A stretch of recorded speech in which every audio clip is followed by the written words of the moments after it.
All right, here we are. So why don't we pick it up where we left off? Let's see. Let's go to Moodle.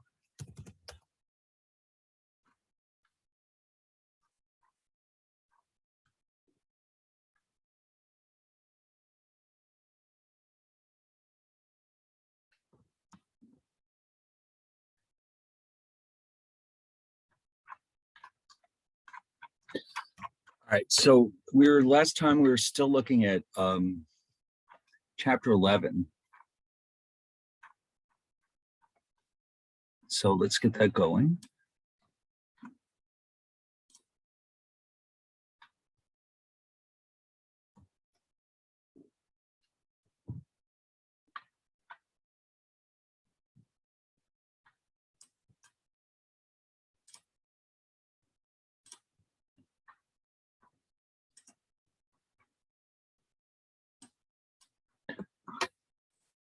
All right, let me just quickly save it.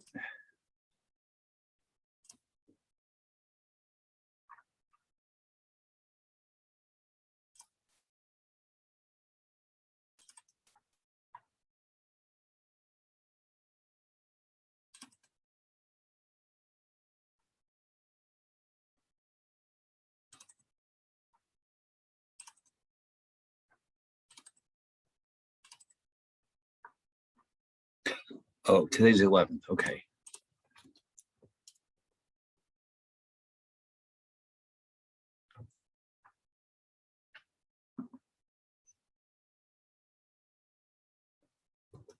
All right, let me just take a quick look at the list of videos. I know we haven't seen every single one of them, but I think we're getting very close.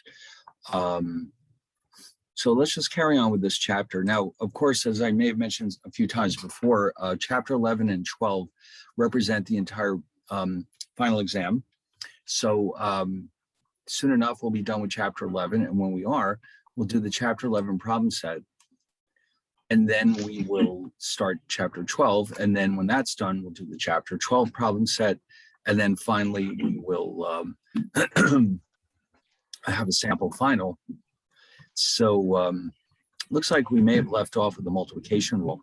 I can see that we were working on the complement rule, where we talked about complements. You might recall that the red cards in a deck, the black cards in a deck would be complements of each other because all the cards have to be either red or black, but none of them can overlap. So I think, yeah, we saved the multiplication rule for last because it's actually a fairly complicated rule. And it definitely requires a lot of explanation, shall we say. I don't want to just show it to you directly because it involves a new type of probability that we haven't seen before. So here's what we're going to do. We're going to start with an example. And this example will introduce several important ideas, which will build us up to the multiplication rule. Now, if we do finish, by the way, I just want to mention, if we do finish chapter 11 today, it looks like we're definitely going to, because we're getting very close to the end here. I think what we should probably do is work on the chapter 11 problem set next Monday. Okay, we don't want to fall behind, obviously, because Thanksgiving is coming around the corner. So I'll make an announcement about that right now.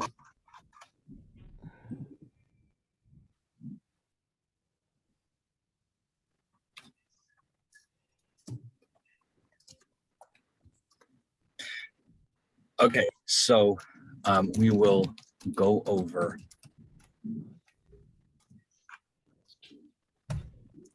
chapter 11 problem set on Monday. Next Monday is the 15th. Okay, so I just want to mention that now before I forget. So in other words, as soon as we're done, we'll be done with that today, it looks like. And then we'll probably have time to at least take a peek at chapter 12. And there might be one or two videos that we will look at. But so this way we'll have plenty of time to get this done by Monday. In fact, while we're at it, why don't we go back to Moodle and take a look at it.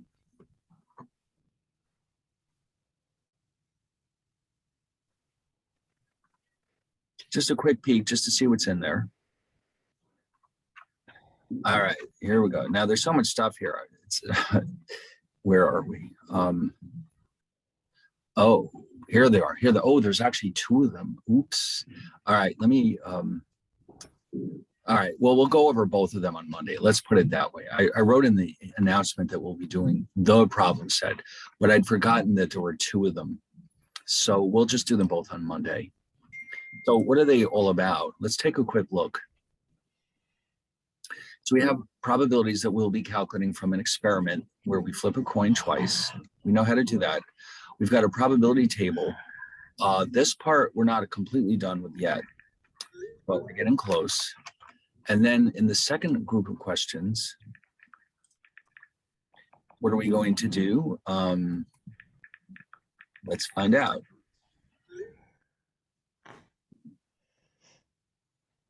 Well, it's very similar. I mean, it's really just more practice. Okay, there's some more, then there's some combinatorics questions down here. All right, so that looks good. We should be able to take care of that on Monday. All right, so right now, all we want to do is finish up chapter 11 and maybe watch one or two videos, and then we'll dive into 12. 12 is our introduction to statistics, which is based on probability theory, which is why we do it in this sequence.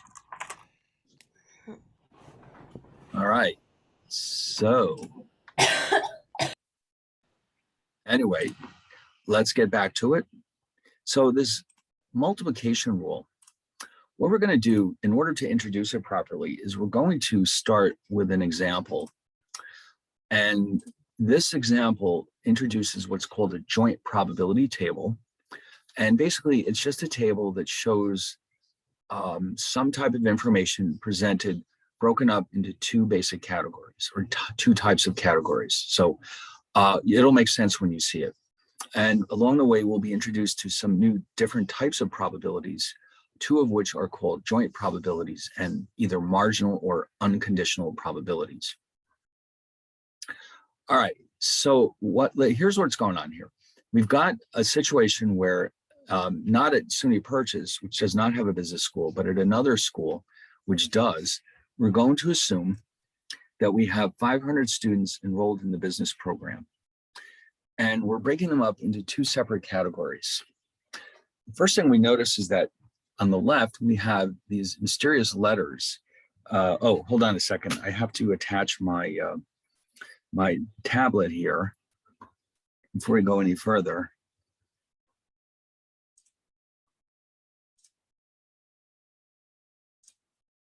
First, I have to pop something else out. Well, you can never have enough USB slots, can you? No, that is not possible. All right, so let's try that again. All right, so first things first, what are these mysterious letters down here, BBA and MBA? BBA is the name of the degree that these students are getting, and it stands for Bachelor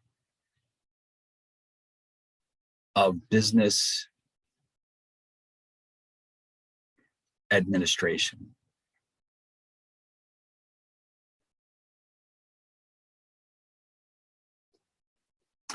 And it's just as it just means it's a college degree. It's a regular college degree, a bachelor's degree, but the BA means that this is a specialized type of college degree. It is a Bachelor of Business Administration, which many business schools give out.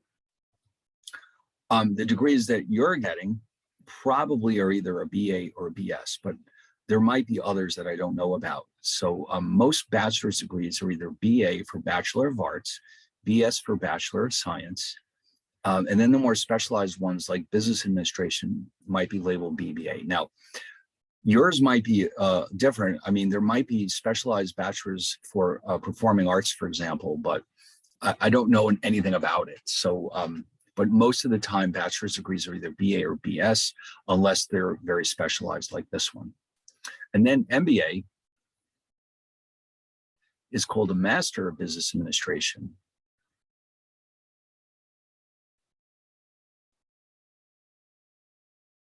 And that's what actually comes after college. If you decide that you want more education, you can get what's called a graduate degree. And the first step is to get called a master's degree.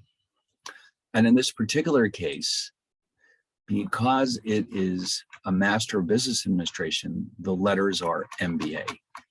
Okay, so in other words, these are graduate students. They already have their college degrees. They're now getting a more advanced degree called an MBA. Now, I think Purchase does actually have some master's degrees in different disciplines. Like, for example, the performing arts. I think they do have some, but I'm not that familiar with them. I know one year we had a student who was applying for the master's degree in opera, I think it was. So I know they do have them. But this is an MBA, which means you're focusing on business administration. Now, those are the levels at which these students are studying. The columns represent their majors. Okay, so in this business school, they offer either finance, accounting, or marketing. So we're going to designate these with letters just to keep it simple. B for BBA, M for MBA, F for finance, A for accounting. Now, here's where we run into difficulty. M is already taken, so we're going to give this one a T. All right. It's hard to tell what would have been a better choice, but at least it does have a T in it. So unfortunately, we have to call that one T. Now, what are these numbers telling us? Well, if you look at the labels, you'll see that, for example, right here, this 130 tells me that in this entire business school of 500 students, 130 of the students are getting their bachelor's degree in finance. Okay, so down here, this 35 tells me that 35 students are getting their MBAs in accounting. And so these numbers represent two different things being true at the same time. In the first case that I showed you, this means we're getting a bachelor's degree and we're getting it in finance. In the second case, we're getting an MBA and we're getting it in accounting.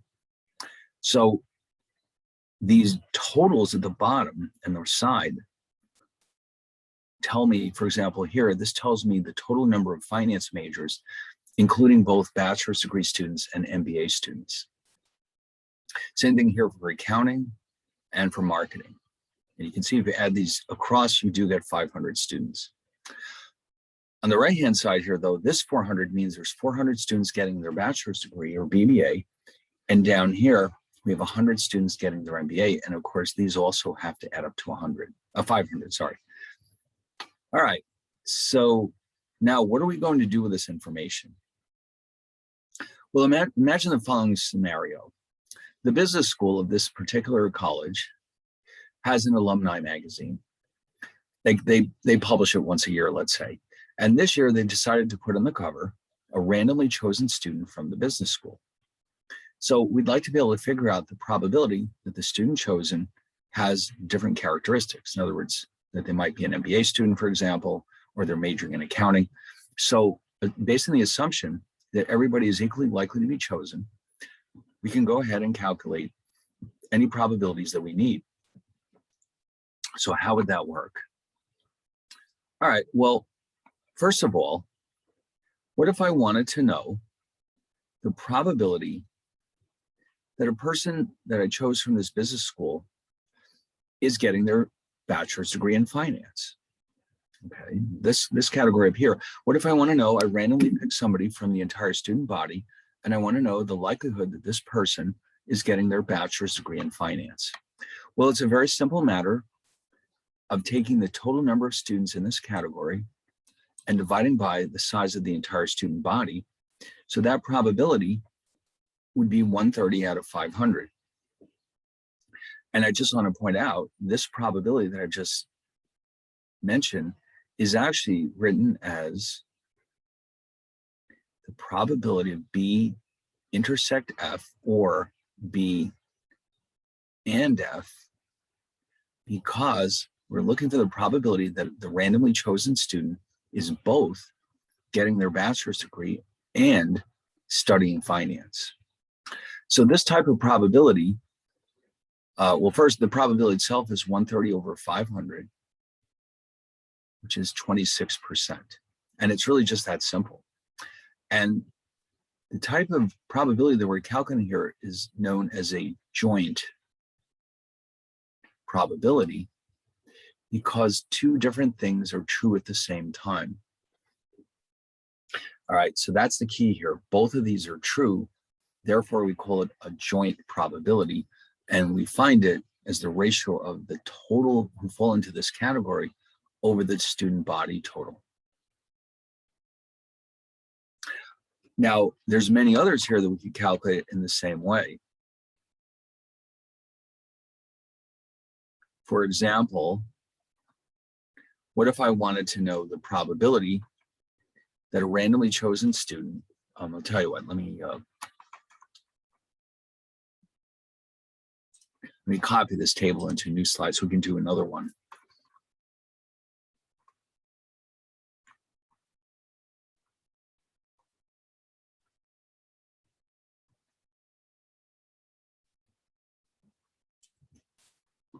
How about this one?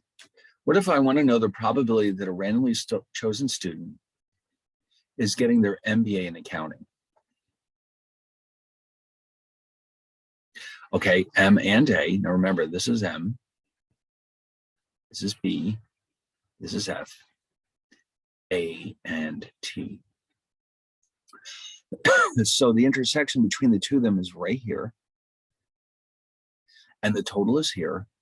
So I end up with 35 out of 500, which is 7%. So if I randomly pick somebody for the cover of that alumni magazine, there's a 7% chance that this person will be getting their MBA in accounting. So all the probabilities in this group are calculated in the same way. These are the joint probabilities. The totals are different. We'll get to that in a second, but these are all joint probabilities because we know that two different things have to be true at the same time. All right, and it's easy to calculate this, as you can see. Now, here's another type of probability that is contained in this table. And by the way, I put a chart here. All the rest of them are calculated for you, so you can go back if you want to and double check them all. All right, so, but it's a very straightforward process. So what about these totals? What kind of probabilities are these? These are not joint probabilities, are they? No. Each one of these totals represents the probability of one thing being true. So for example, well, first I just want to mention that the probabilities of the totals are referred to often as marginal or unconditional probabilities, because only one thing is true. All right, and so let's do some examples and you'll see it's a very straightforward idea. So how about this one? What if I want to know the probability that a randomly chosen student is getting their bachelor's degree? I don't care about the major. I just want to know the probability that they're getting their bachelor's degree. So what I'm asking for here is the probability of B. And since only one thing is true, we call this a marginal or unconditional probability. So the logic is exactly the same. We'll go to our table and say, all right, well, how many students fall into this category? If you add up all of these three numbers in the first row, you'll see that altogether 400 students are getting their bachelor's degree between the three majors.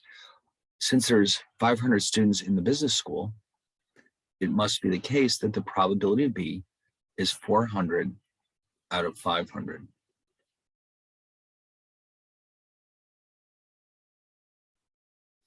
All right, 80%. All right, so 80% of the students are getting their bachelor's degree. Therefore, if I randomly pick somebody, there's an 80% chance that that's who I've got, a bachelor's student.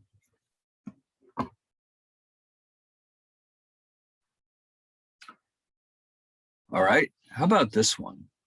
This one's a little different. What if I want to know the probability that a randomly chosen student is majoring in accounting? Aha. Now this time I'm looking at a single event. This is A, but now I only care about the accounting majors. I don't care if they're getting a bachelor's degree. I don't care if they're getting an MBA. I just want to know the likelihood that I pick somebody who's studying accounting. And once again, this is a marginal or unconditional probability. And so if you look at the table and say, oh, altogether, there's 215 total accounting majors out of 500.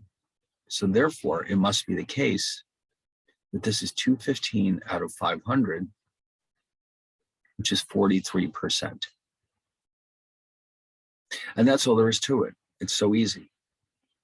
So I can calculate one of these probabilities for the 3 columns and the 2 rows. All right, I could do the same thing for finance majors, for marketing majors, for bachelor students and MBA students.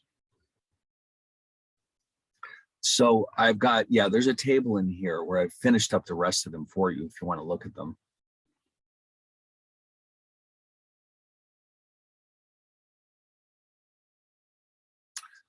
All right, and in fact, I'll tell you what I've done for you. I've filled in all of the probabilities. Now, sometimes with these tables, we don't really need to know the actual numbers of students in each category. We're only really interested in the probabilities. If that's the case, then what we often will see is that we'll take the total of 500 and we'll divide all of these numbers by 500. And by doing that, the entire table already contains probabilities. So I don't have to bother dividing. And so if I did that here, this is what I'd end up with.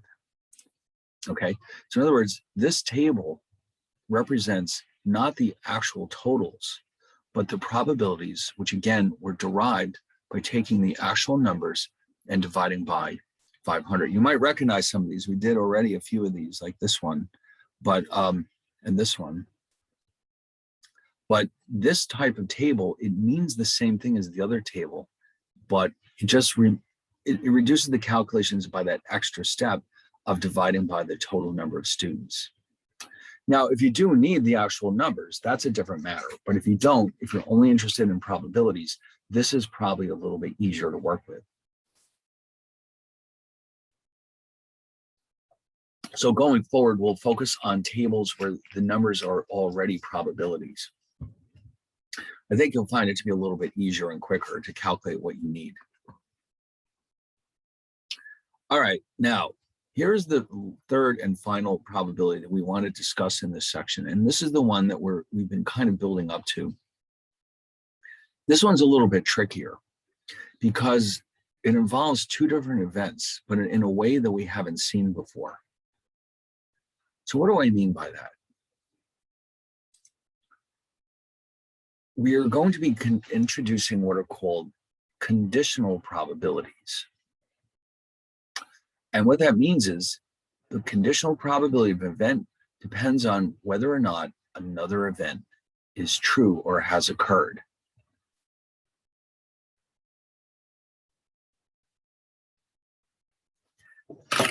All right, so let me see if I can think of a real world example of this.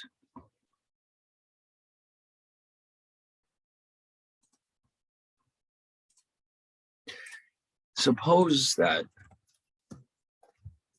you wanted to calculate the probability of being late for school.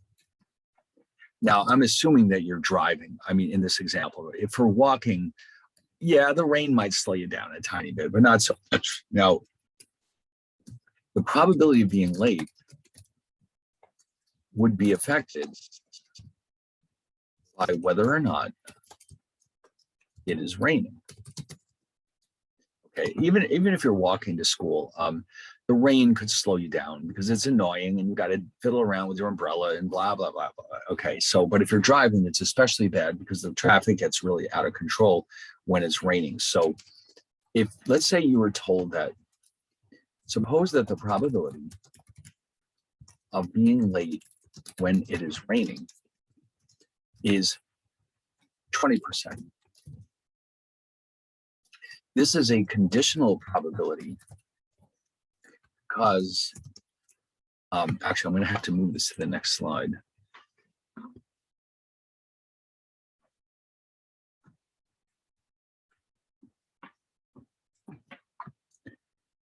Because being late depends on whether or not it is raining. Okay, so if it's not raining, so as it turns out that the probability of being late when it is not raining is only 5%. You can see that the knowledge of whether or not it's raining affects whether you're late or not. So therefore, this type of probability, this is also a conditional probability because it is influenced or depends on whether or not it's raining. But what if I told you this? The probability of being late, 10%, period. Okay, now what happened here is we don't know if it's raining or not. This is an unconditional or marginal probability because it is not influenced by the weather. Or at least that's what we're assuming here. Okay, in other words, we don't have any other information. We're just saying in general, we're late 10% of the time, regardless of the weather. Over here, we're breaking it down further and saying, when it's raining, we're 20% late. When it's not raining, we're 5% late. So these are conditional probabilities. This is not. Okay, so I hope that helps you understand. So when we see it in this example, I think it'll make a little more sense. So imagine the following scenario. We pick somebody from our student body, but instead of picking somebody completely at random, this time we're choosing somebody who we know is getting a bachelor's degree. All right, this is a different scenario. Instead of picking from the entire student body, or the business school student body, we know for a fact that this person is a bachelor's student. With that information in hand, what is the probability that they are majoring in marketing? Now, if we didn't have this information, the probability of majoring in marketing,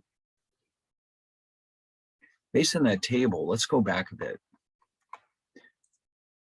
Now, with this table that's already had all the numbers divided out, I can just add these up and you can see the probability is 22%, but that's for the entire school, or at least the entire business school. Now, this is going to change if the proportion of MBA students and bachelor students that study marketing is not the same. So with this extra piece of information, this could change your results. Just like when you were asked about being late, it may matter a great deal whether it's raining or not. So what we're trying to do is this. First of all, this is a two-step process. First, we need to know the probability that this person is indeed getting their bachelor's degree and studying marketing. Okay, so from the table, let's go back to it for a second. That would be this one. Okay, bachelor's degree and marketing is 18%. We also need to know the probability that the student is actually getting their bachelor's degree, which we previously saw is 0.80. Okay, so let's go back to this table. So what we end up doing now is taking the ratio of the 0.18 to the 0.80. Okay.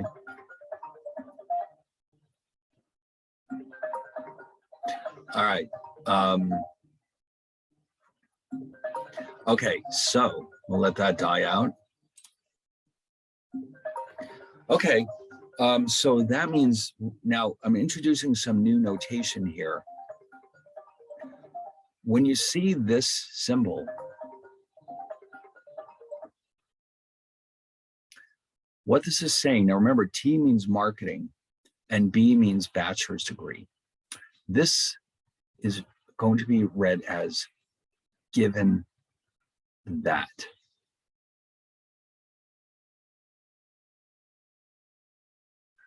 Okay, now the T is, of course, marketing, the B is bachelor's degree. So this is read as the probability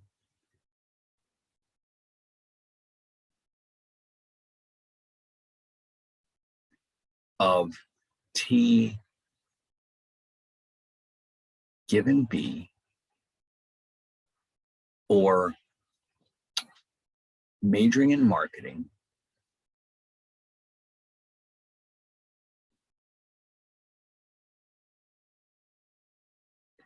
given that the student is getting a bachelor's degree or a BBA. So it's written as T/B or T given B. This is the information that we're given.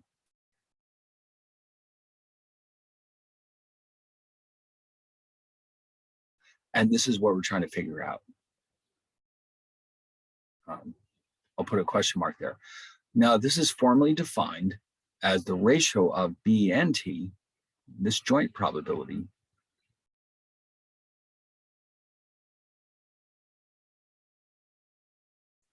and this is an unconditional probability. And so just like we saw on the table, we go and look these up. Now remember, this right here is the probability of B and T. And this is the probability of T. So we're taking the ratio of these two, the ratio of these two, as we already seen, and putting them into a formula. And you can see that this turns out to be 0.225. Now, you might recall a while back, we sat down and calculated the probability of T, just T, and it turned out to be 0.22. So given that this student is a bachelor's student, that changes the probability to 0.225, which means that the proportion of students studying marketing is different among the bachelor students and the master students. All right, so that is what we mean. And when the dust settles, the bottom line is this entire expression is a conditional probability. All right, that's what we're going to need to define our multiplication rule.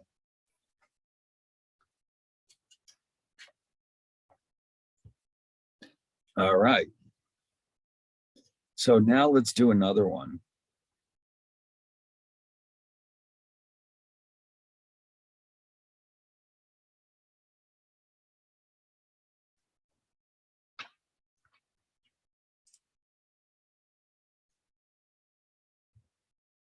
How about this one?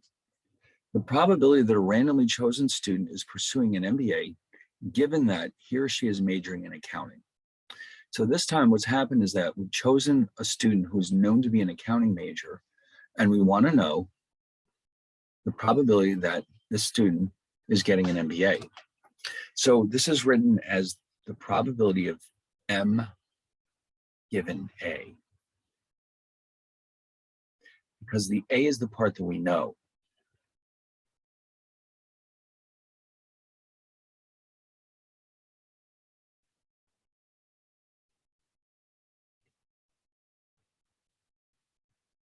And this is what we're looking for.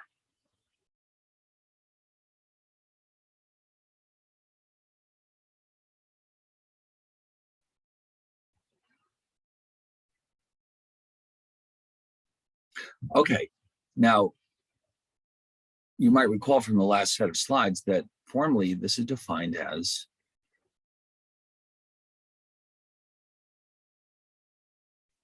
the probability both of these are true divided by the probability that A is true. Now the A is this part. That's the part that we know is true. So whenever we have a conditional probability like this, we're always going to have the joint probability in the numerator and the unconditional probability in the denominator. So now it's really just a question of looking these up in the table and then calculating the ratio. All right, so let's go to the table and find them.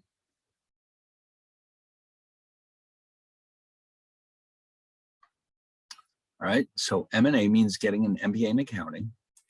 That's right here.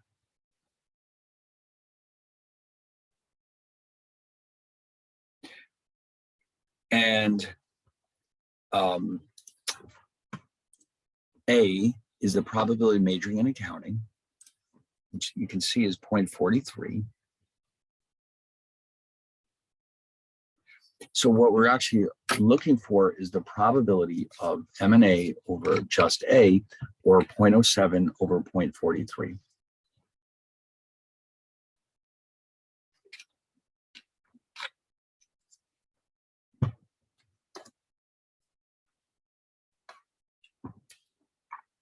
All right, so when you put those together, you get 0.163.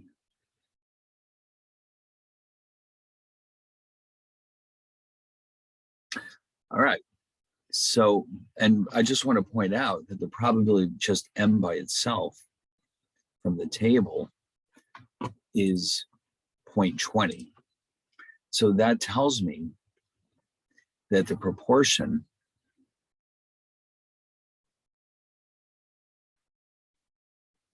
of accounting majors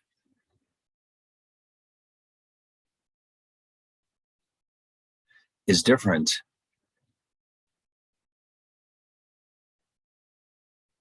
among bachelor's and master's students.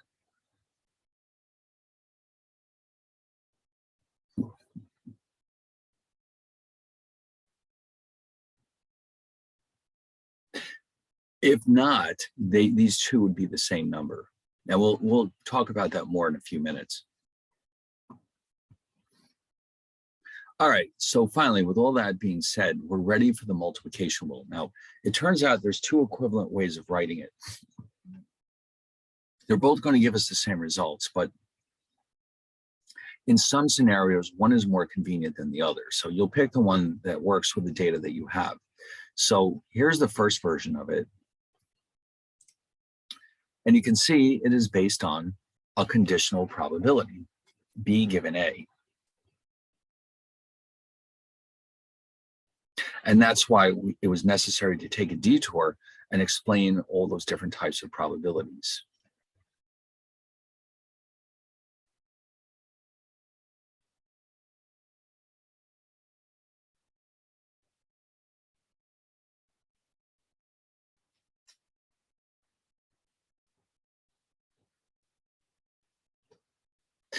All right.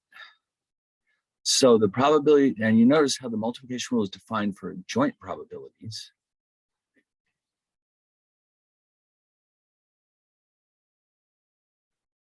And this is the formal definition.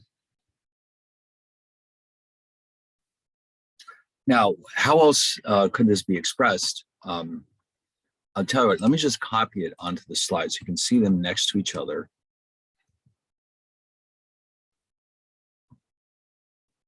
So in other words, both of these are going to give us the same results. The probability of B and A equals the probability of B given A times the probability of A, or the probability of A given B times the probability of B. And that slash, remember, means given that.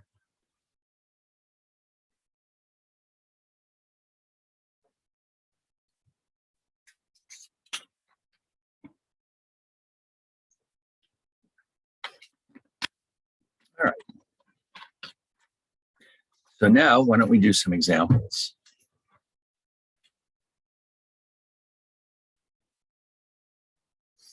So we'll go to a different example where we're picking a card from a deck, And, you know, presumably every card is equally likely to be chosen.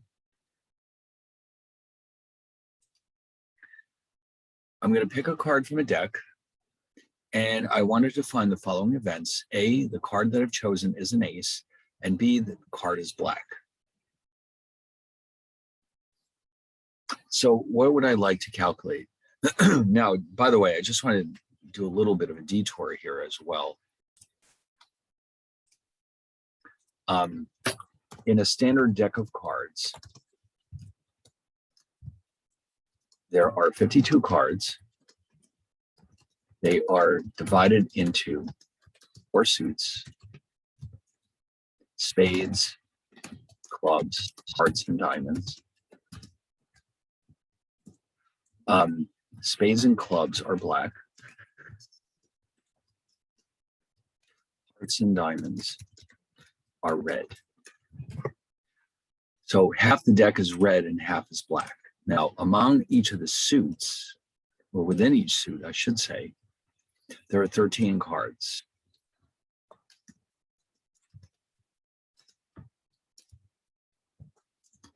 And, you know, you may be very familiar with this, but just in case, I just want to quickly go through this.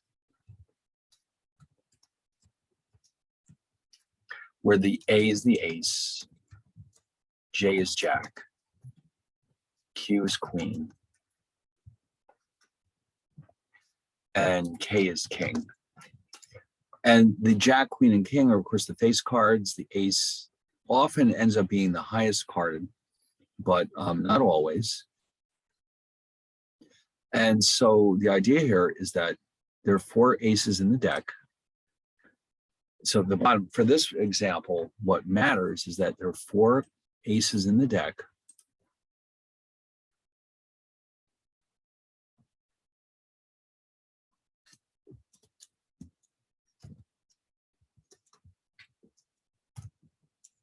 Ace of spades and ace of clubs are black. The ace of hearts and diamonds are red. Okay, so I think that's all you need to know to do this problem. So we're going to look at this now. And we're going to ask ourselves the following question. What's the probability that the card is both an ace and black? In other words, we're looking for the probability of both A and B being true.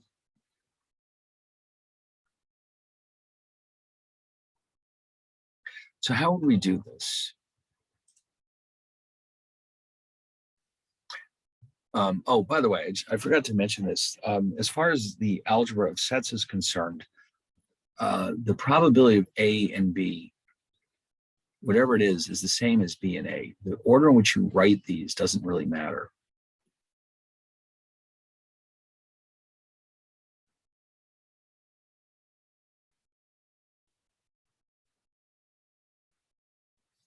Okay. So when we write out the rule, the reason why I'm mentioning that is because this is the same as the probability of A and B. Okay, so if you write it backwards, it doesn't make any difference. So these are the 2 ways we can calculate this probability, that the card is both an ace and it is black. So, so let's use the first approach.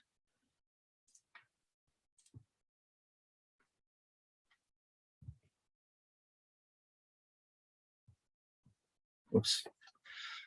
So that means we need to know 2 things. We need this probability and this one. Now, the second one is easy. There's 4 aces out of 52 cards. So that probability is simply 1 out of 13. That's the easy one. This is an unconditional probability. It's just, what's the probability of getting an ace? 4 out of 52 or 1 out of 13. B given A is a different matter altogether. All right. This one here, B given A. That means what we're really thinking about is, given that the card is an ace, what is the probability that it is black. So in other words, we know for a fact that this card is an ace.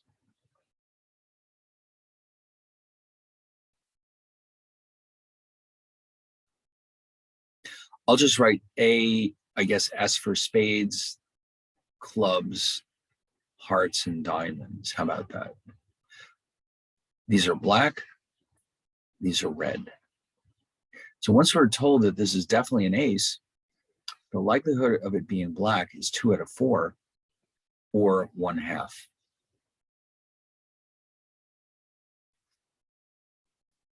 So that wasn't that hard. So now we have enough information to calculate our conditional our joint probability from the multiplication rule.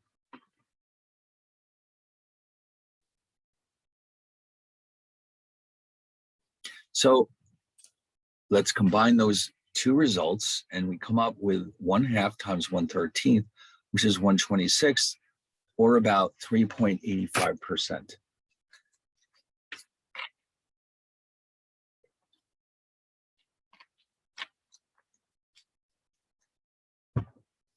So that wasn't really that hard. It's just that the B given A part is a little tricky. We have to think about what it actually means. All right, now let's work it backwards. Let's use the other version of the multiplication rule, which I will go borrow from up here.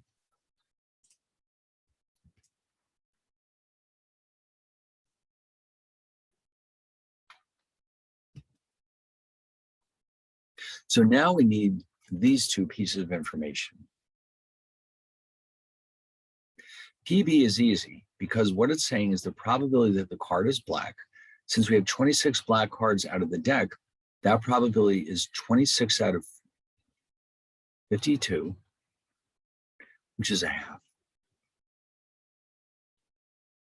That's the easy one. What about A given B? What that means is we know for a fact that this is a black card. What then is the probability that it's an ace? Now, this one, we can't really, it's not practical to write it all out because after all, there are 26 black cards in the deck. So what we're going to do is just recognize that of the 26 black cards, okay, out of 26 black cards,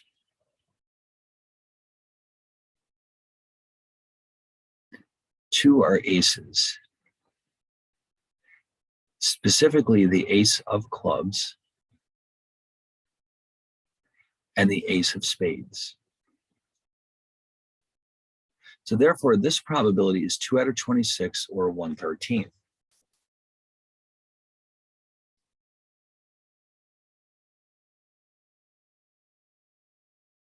So now we're ready to plug these back into the formula and come up with the result, which you'll see will match what we did with the first version of this multiplication rule.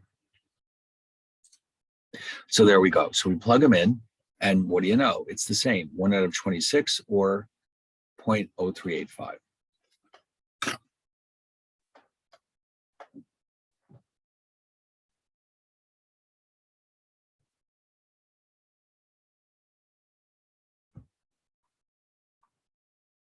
Now, what I'd like to do is point out that in this particular case, none of this was really absolutely necessary.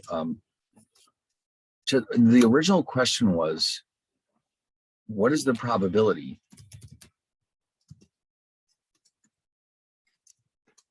that the card is both black and an ace? Can also be answered by counting how many black aces are in the deck.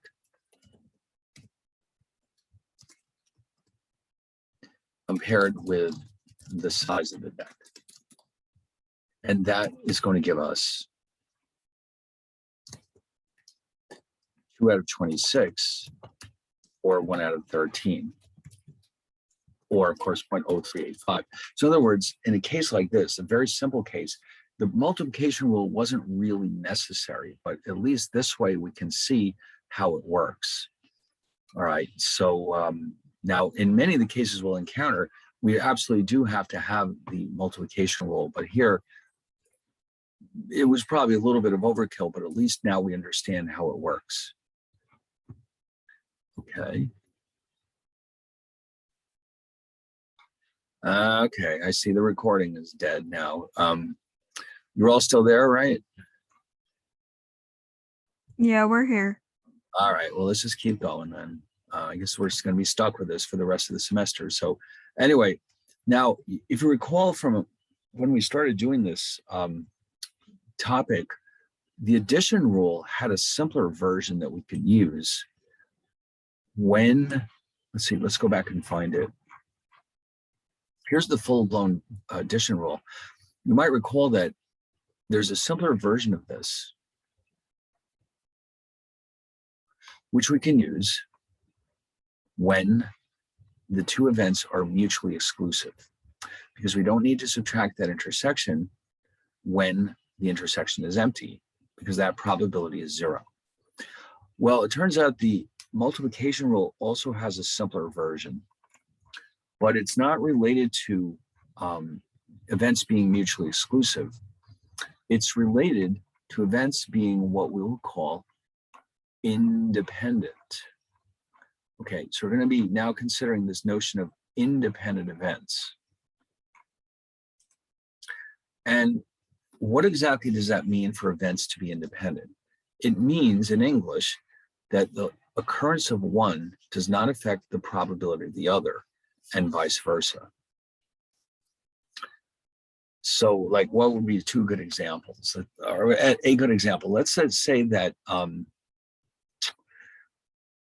don't know, suppose that we define the event A to be,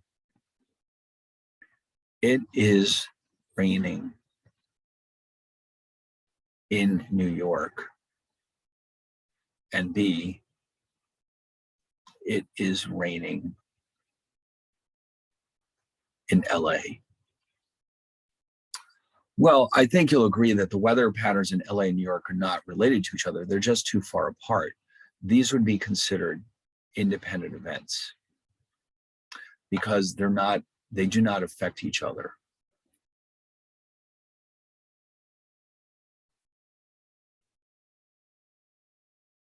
So in other words, if you were told that it's raining in New York, that wouldn't affect the likelihood of it raining in LA. So let's say that you live in LA and you check the weather in New York City, that's not going to help you because it isn't going to tell you what's going on in LA. And there's a lot of examples we could come up with, but the idea here is that they do not affect each other. So when it's raining in New York, it doesn't change the probability of it raining in LA and vice versa.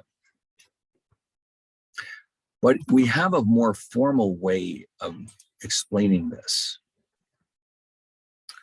So let's just imagine the following situation. We're going to choose a card from a deck of cards, but this time we're going to pick a second card. But the key detail here is that we're going to put the first card back before we choose the second card. So the second card is chosen after replacing the first card. And this is often referred to as sampling with replacement.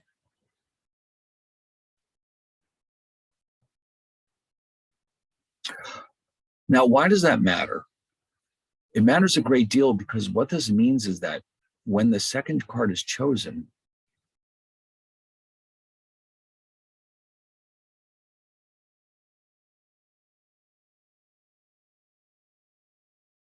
the entire deck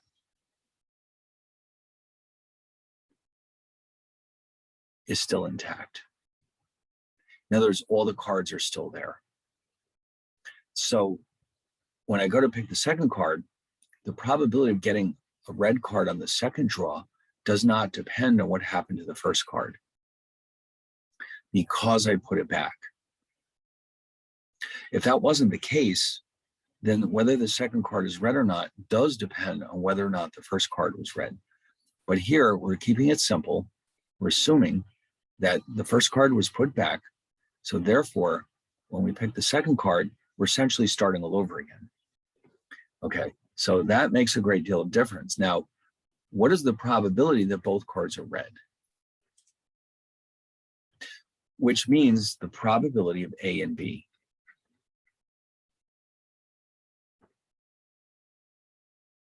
Now, because of the way that this experiment was designed, the probability that the first card is red is a half, 26 out of 52.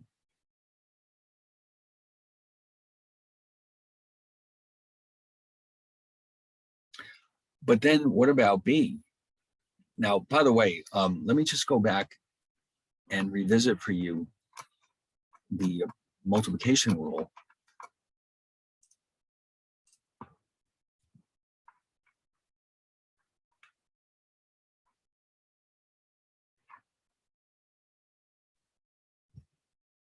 This is what we're basically doing. Oh, by the way, and don't forget, B and A, B and A, A and B, it means the same thing. So we know A. What about B given A? Okay, well, it turns out that this is also a half. Because like we said, the entire deck is still intact when we pick the second card. So the chances of the second card being red is also 1/2. So if I plug these in, I'm going to get 1/4.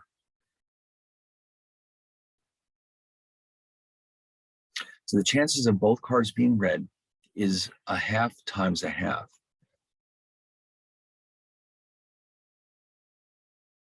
Because the second card is chosen when there's still a full deck.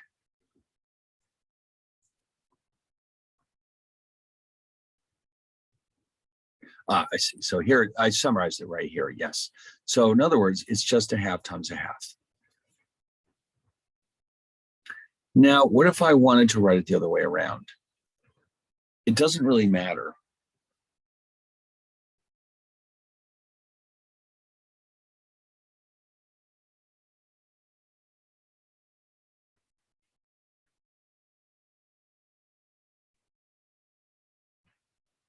Well, this one, when you pick A, B hasn't even been drawn yet. So this is a half. So you still have a half, a quarter. So now what we're going to do is formally define what it means for events to be independent. All right. So when they're independent, the following two conditions must be true. All right. So here we go. The probability of B given A equals the probability of B. The probability of A given B is the probability of A. So what that basically means is that A does not influence B.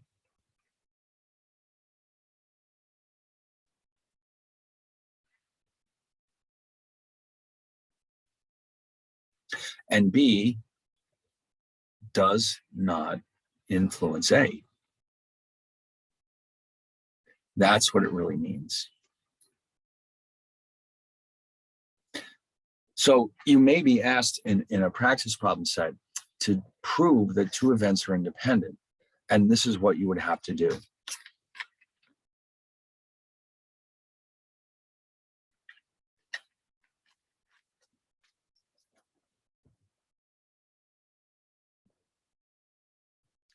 Now, with all that being said, what this means is that when the events are independent, the multiplication rule becomes very, very simple. How simple, you say? This is how simple. Now that's what I call simple. The probability of B and A is just the product of the probability of A and B. No matter what order you write it in, now this has been simply reduced to B given A, probability of B times probability of A, or A times B. We no longer need conditional probabilities here. And that's a very simple rule, but it can only be applied when the events are independent. Okay. All right, so let me throw in a quick example here.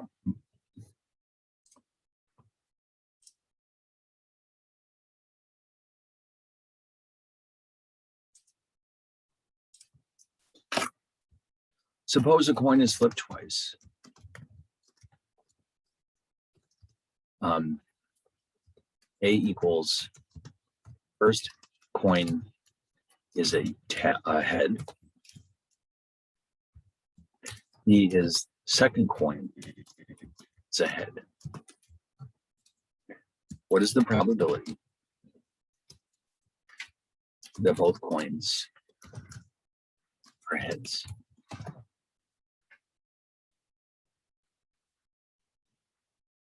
Now, there's multiple ways you could go about this, but I think I just want to point out here that in this case, we can conclude that A and B are independent because the flips of a coin do not influence each other.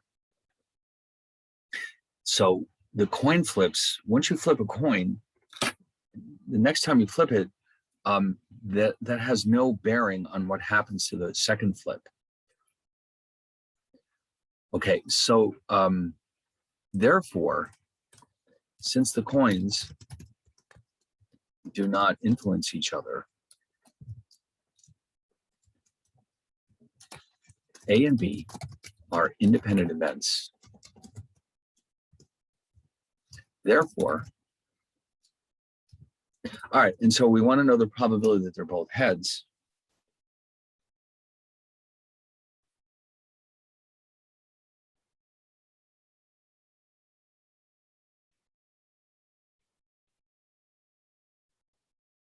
It's just a quarter. And if you use the reverse of this rule, you're going to get the exact same result.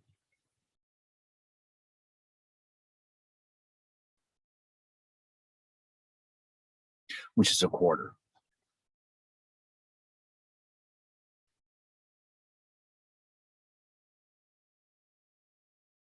All right, so there's 1 out of 4 chance that you're getting 2 consecutive heads because they're independent events.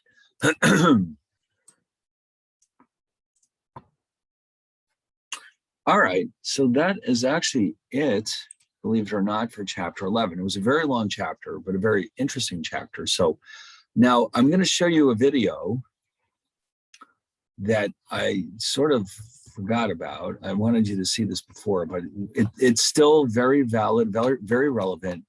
You'll find it to be fun. It's called The Last Banana. Okay, a thought experiment.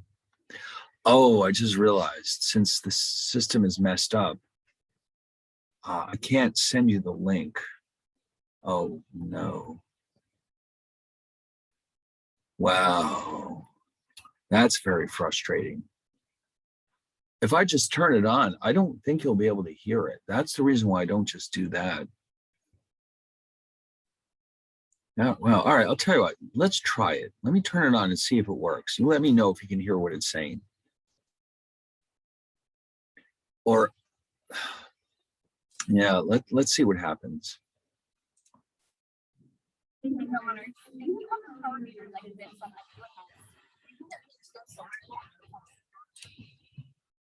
All right, did you hear any of that?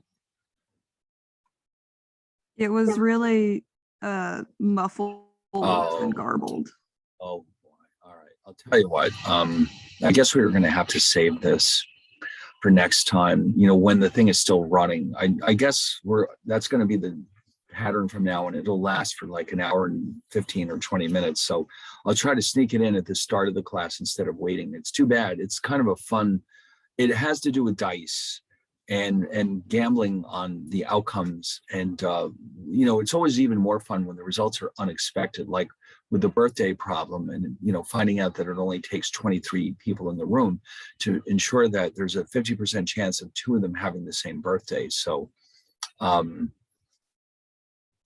anyway, let's do this. Let's then instead just take the quickest possible peek at chapter 12.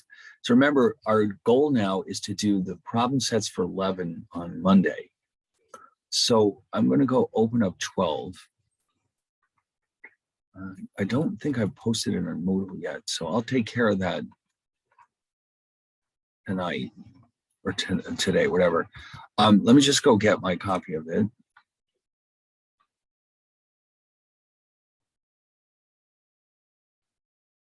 just to give you a taste for what's coming, it's kind of it's a very interesting subject.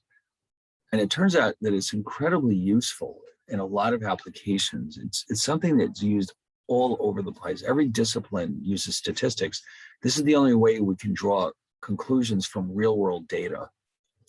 And so this one will introduce several key formulas that are going to look a lot scarier than they really are, but we have to start by understanding what exactly the field of statistics is all about. So I just want to mention here that statistics is used to draw conclusions about a population of data from a sample of data chosen from the population. Now, what does all that mean? So, I mean, there's other things we can do too. This is what we're really focused on, drawing conclusions about a population of data from a sample of data that is chosen from that population. So let me show you what I mean by that. Suppose that the US government wants to know if the average life expectancy in the US has increased in the past 10 years. There's a lot of reasons why they might want to know this, especially because they need to figure out how to finance the Social Security system, which of course, as people get older, more and more people are collecting it, and they obviously have to make sure there's enough money to cover it. So how would they do this? Well, the government could gather data on all 330 million or so US residents. Alternatively, it can try to choose samples from the entire population of residents and use this information to draw conclusions about US life expectancy. All right, so in other words, that's a lot of people. It could take a very long time to sit down and calculate the actual average life expectancy from 330 million people. So what could they do instead? So what the government could do, it could randomly choose, well, let's say 10,000 names and calculate their average age. Now, the resulting average could be very close to the population average if the sample is chosen well, or is chosen to accurately reflect the overall population. So now, by the way, this is when you watch TV during an election season and they're constantly telling you like, oh, candidate X has the support of 42% of the voters. They didn't call up every voter to get that number. The number of people that they surveyed for those results is surprisingly small. In fact, for presidential elections, the numbers could have come from as few as just a few thousand people, meant to represent hundreds of millions of voters. And so the way they can get away with this is that they know who to pick. They have a very clear idea of which groups of people are very reflective of the overall population. So in a case like this, they might randomly pick people from Ohio and from Idaho and from New York City. And as long as they take a very broad-based sample that represents the entire country, the results should be pretty good. And this way, this saves a great deal of time and money compared with studying the entire population. But they have to be careful. The results depend on how well they've chosen the sample. So statistics almost never is applied to an entire population of data. Instead, we often see it applied to samples where the samples themselves need to be carefully chosen. But if they are, we can get a lot of useful information out of our sample data. Now, here we're trying to figure out the mean or average age of the people in this group, or these groups. There's a lot of other useful information that we could obtain from the same data. So what we're going to do is introduce some measures that are often of interest to researchers that help us understand the key characteristics of our data.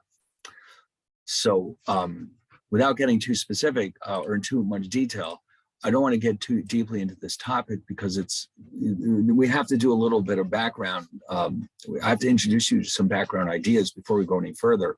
But I just want to give you a sense of where we're going with this. We're going to see techniques for calculating information, useful information about a population drawn from samples. And we're going to see what kind of information we can obtain and how it's going to be calculated. So, like I said, it's a very complex but very useful topic. And ultimately, it's all based on probability theory. So that's why these two topics are often taught together. So since the recording is dead and we can't watch any more videos, and we do have some problem sets to work on for Monday, I think we can stop right about here. And what we'll do on Monday, like I said, is we'll do the 2 problem sets and then we'll pick it up from here and we'll try to catch up with any videos that I wanted you to see. All right. So if there's no last minute questions, I guess we'll stop right here and I'll see you all on Monday. All right. Take care. All right. See you later. Have a good one. All right. Bye.